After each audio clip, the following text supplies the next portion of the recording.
Assalamualaikum warahmatullahi wabarakatuh. Alhamdulillah bisa bertemu lagi di Baba Pami Channel, yang mana pada kesempatan kali ini saya ingin membahas tentang pengalaman salah seorang wanita yang terkena pelet oleh seorang laki-laki. Tapi sebelumnya saya meminta izin kepada seluruh tuan guru dan para ahli spiritual Nusantara agar kita selalu dalam keadaan sehat walafiat.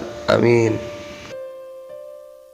Dan untuk saudaraku semuanya yang menonton video ini, ada baiknya dukung channel ini terlebih dahulu dengan cara klik tombol subscribe, like, komen, dan share agar channel ini terus berkembang dan upload video setiap hari.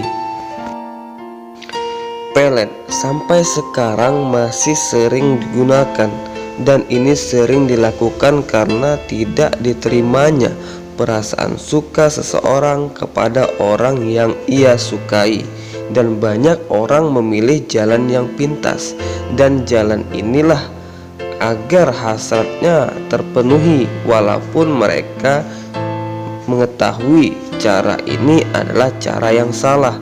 Dan salah seorang wanita telah menceritakan pengalamannya kepada saya, yang mana perempuan ini merasakan rasa yang tidak wajar, dan hal-hal itu membuat diri perempuan itu tidak terkendali.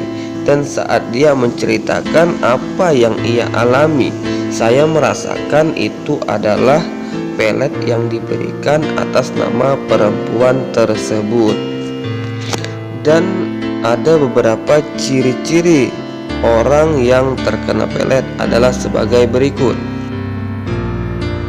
1. Hati tidak tenang.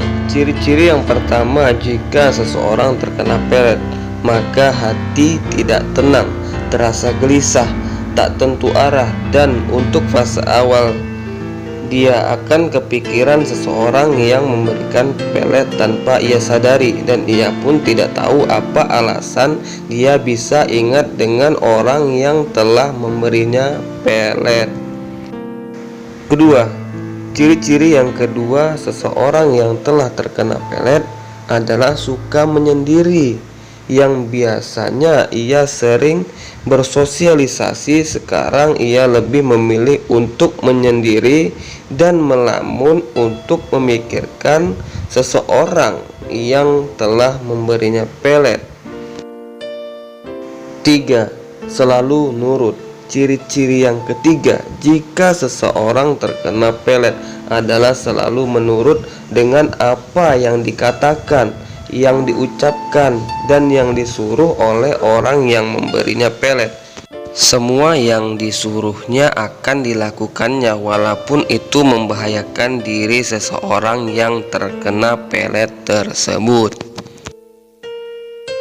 4. Mimpiin yang memberi pelet. Ciri-ciri seseorang yang terkena pelet yang keempat adalah mimpiin seseorang yang telah memberinya pelet secara terus-menerus, sehingga berefek kepada pemikirannya yang selalu terbayang dan teringat kepada orang yang telah memberinya pelet tersebut.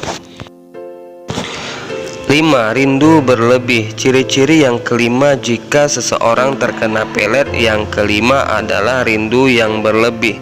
Seseorang yang terkena pelet akan kepikiran seseorang yang memeletnya hingga terasa sangat merindukannya dan ingin segera bertemu. Jika tidak bertemu, maka orang tersebut akan semakin tidak tenang, semakin gelisah, tak menentu, dan jika tidak bertemu dengan waktu lama bisa menyebabkan depresi kepada orang yang terkena pelet. Jadi itulah ciri-ciri seseorang yang terkena pelet yang sering dirasakan dan yang mudah untuk kita pahami bersama. Tapi ingatlah saudaraku, yang namanya pelet bukanlah solusi untuk memenuhi hajat kita, karena suatu yang dipaksa tidak akan berujung baik. Tetaplah bersyukur dan memohon kepada Allah Subhanahu wa Ta'ala. Terima kasih.